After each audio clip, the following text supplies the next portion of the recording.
Hey guys, welcome back to my channel, and this is going to be a review of Real Housewives of Atlanta season 14 episode 2. So let's just jump right on into it because I really don't have much to say this episode. Like, it still isn't giving what I thought it was going to give. I should not have worn a black shirt with this black ponytail because I look bald, but whatever. But yeah, it's still not, I'm still bored.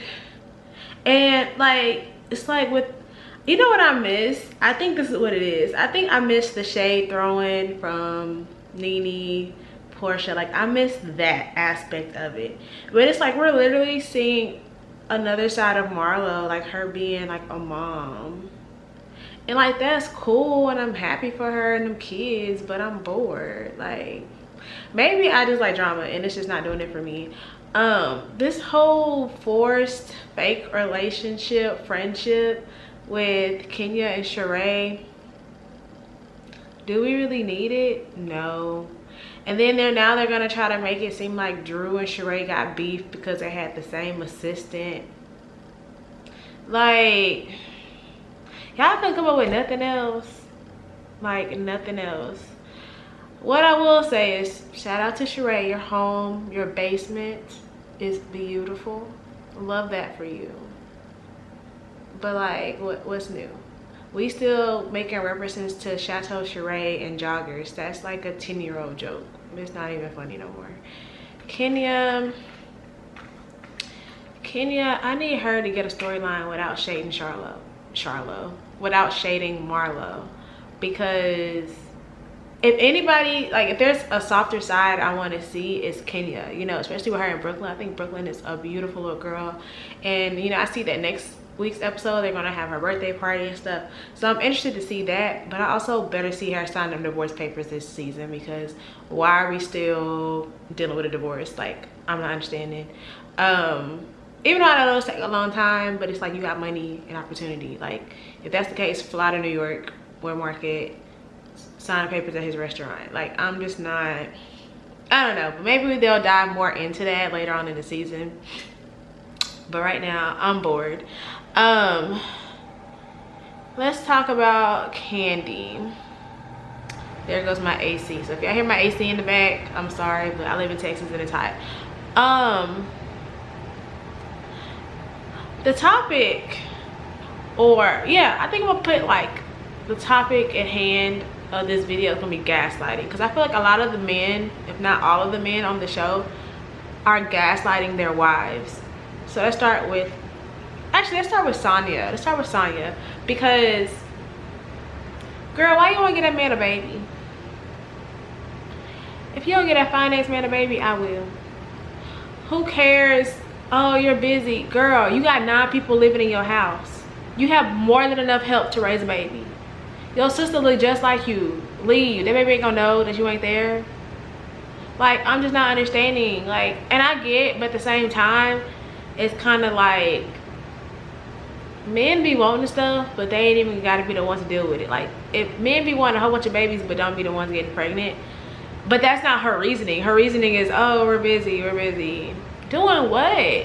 Y'all been in Atlanta for a year, y'all house still not finished. Are you actually doing the construction? Like, I'm not understanding what y'all busy doing. You don't cook. Y'all got brand new pots and pans after being there for a year. So you don't cook. Are you, like, I'm just, and maybe I just don't know what she does. I'm pretty sure she does like commentary and stuff, and I'm sure she's still like doing TV, film, announcing, whatever. Like, I get that.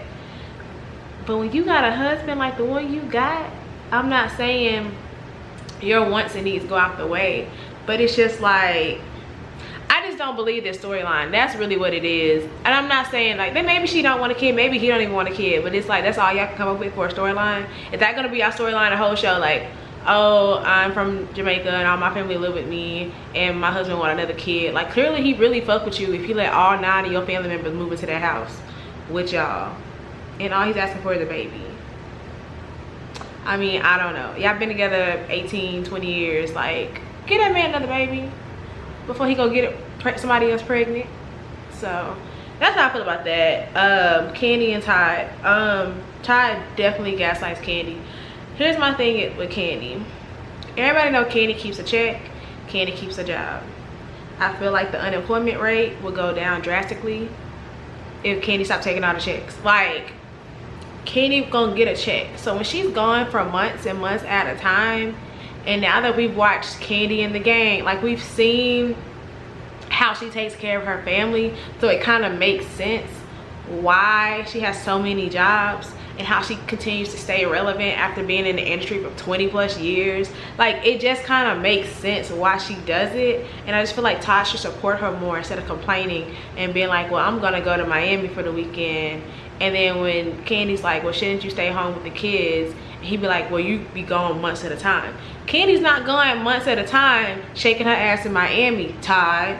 And as a married man, father of 4, the fuck is in Miami for you? Like, I don't understand why you need to go to Miami when your wife and kids are at home, or your toddler kids, Ace and Blaze, are like 6 and under. Like, why are you trying to go to Miami for the weekend? Not saying you don't deserve a break, not even saying you don't do your own work, because I know that you've been producing a lot of things. I've seen Todd, you know, Todd, that's one thing that I do like about Todd. Todd ain't come in broke. Like, I feel like they be trying to make it seem like he just this bum. He ain't have Kandi money, but he wasn't broke. Like, he was working on the show. They talk about the history of the condo and how he got the condo. My thing is, that's the only thing I kind of agreed with Todd, because Kandi was like, I don't want that house or that live in that condo with him, but he had with his ex. Well, Kandi, you can have this house for all the seasons you've been on damn Real Housewives of Atlanta, and all your exes been up and through the house, in the dungeon and shit. Like, so that's kind of, she was kind of being a hypocrite right there. But other than that, like, y'all rent that fucking condo out. Like, or why ain't Riley up there in NYU? Ain't Kayla up there in New York back with her mom?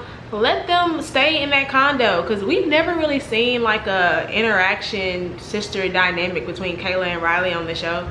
I feel like Riley is just used to being an only child, and she ain't like, ooh, not Mom more, and she ain't like, you know, other people, I guess, being in the mix of the family. Because y'all remember that first fiance Kandi had that died, and he had all them damn kids? I can just tell Riley really wasn't feeling that. On top of, Riley actually got siblings by her daddy that she probably don't even talk to. I mean, I don't know, but you can just tell Riley likes being the only child. And even when they were talking about having, I think, Blaze, Riley was like, for what? Like, you don't have time for Ace. You barely got time for me, so why do you want another kid? So it's like, I get it, but it's just like, wouldn't it be like a great idea? Carlos King, if you're watching this, Andy, if you're watching this, like, do not like a real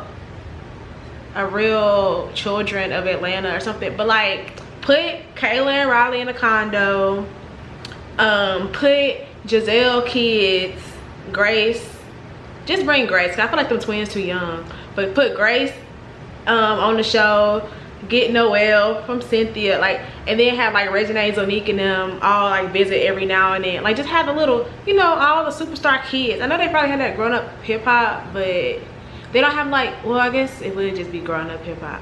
I'm rambling. Anyways, I just feel like give a condo to them kids, or if not, rent it and get you another stream of income. Because if we're to just be sitting there and you trying to furnish it when y'all pull downstairs ain't furnished in your main house, it's like, who you trying to furnish it for, and why are you in Jersey?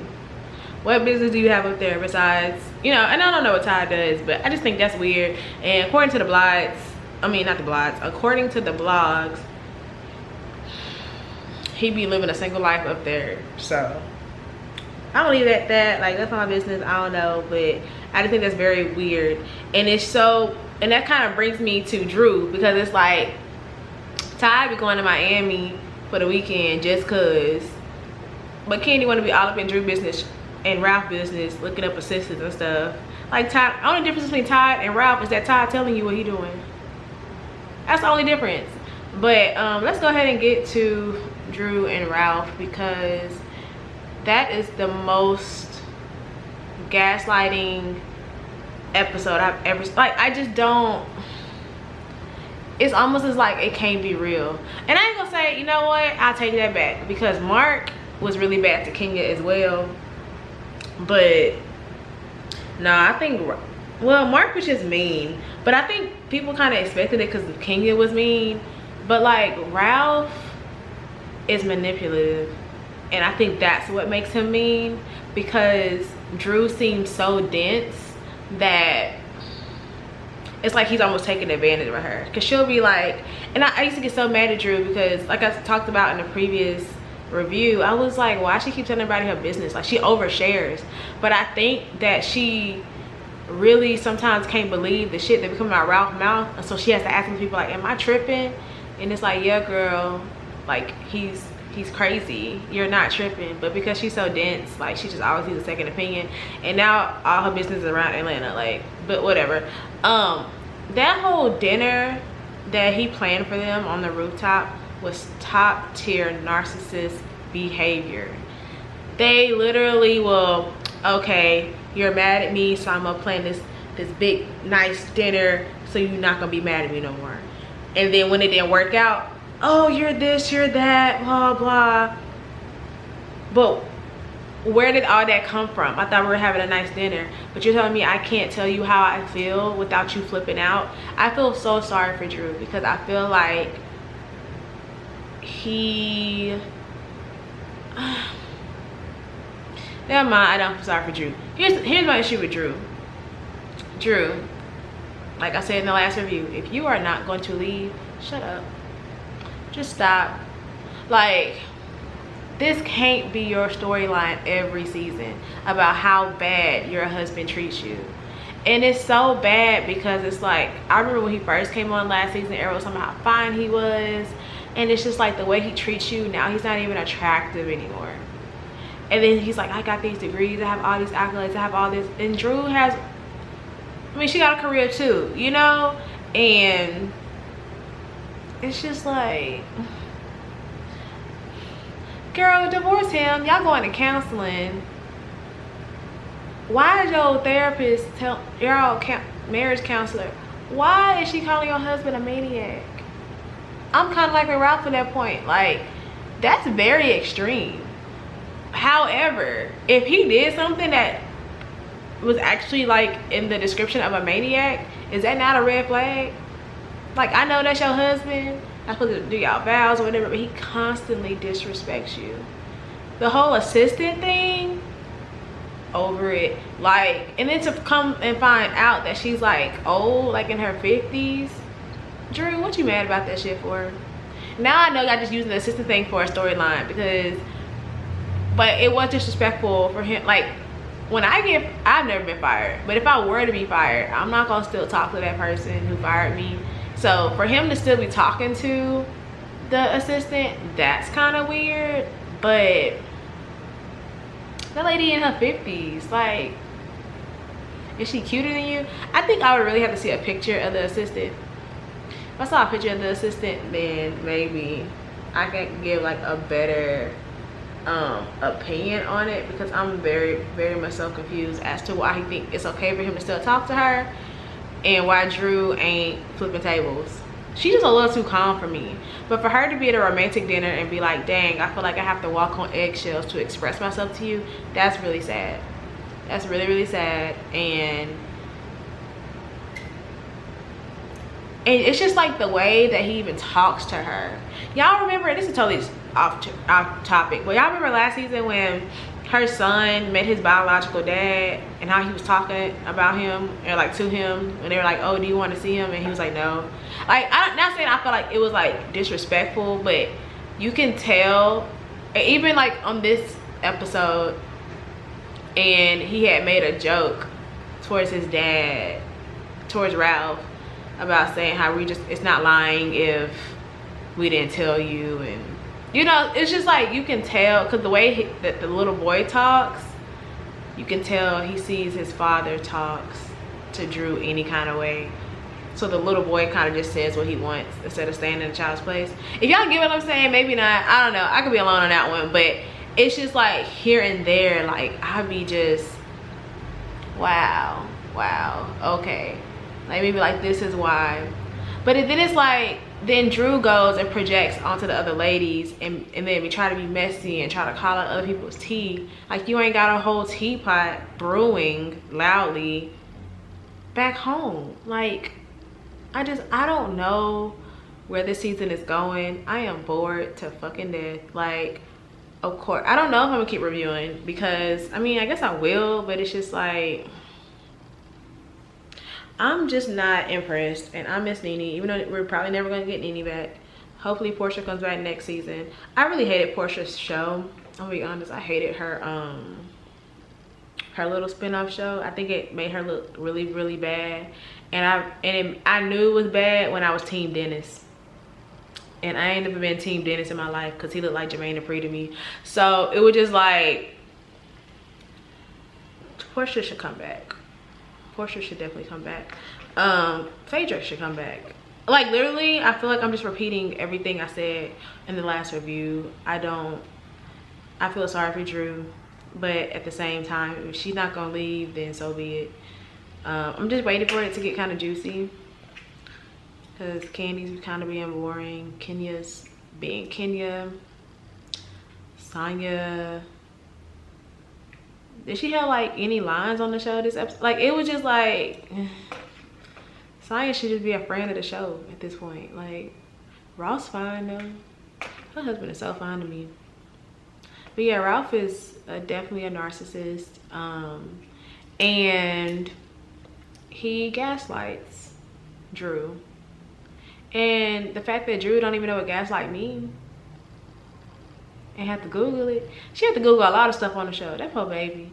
It's like, I understand how he does it because she's not the brightest. She's kind of like another Cynthia, now I think about it.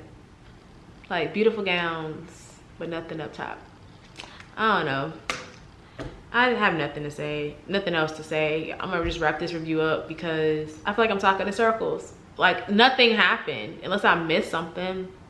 But besides Drew and Ralph, like, really Drew and Ralph are like carrying the show. That's sad that you gotta exploit your marital issues for a check, but people do it. People in reality, that's literally what reality TV is, so I get it. But yeah, y'all let me know what y'all thought about this episode down below. If I missed something, let me know. It probably just wasn't memorable because, like I said, I was bored. But I did want to get this out because I promised y'all I was gonna start doing commentary and reviewing Real Housewives every week. I was actually gonna try to review Love Match Atlanta 2, but that was boring too. Like, I'm just bored. I don't know. Like, it was just a lot going on the first episode, and maybe I'll keep watching it, and if y'all want commentary on that too, or just what I think, then I'll review that. But that's just my thoughts on season 14, episode 2 of Real Housewives of Atlanta. Don't forget to like, comment, and subscribe, and until next time, bye guys.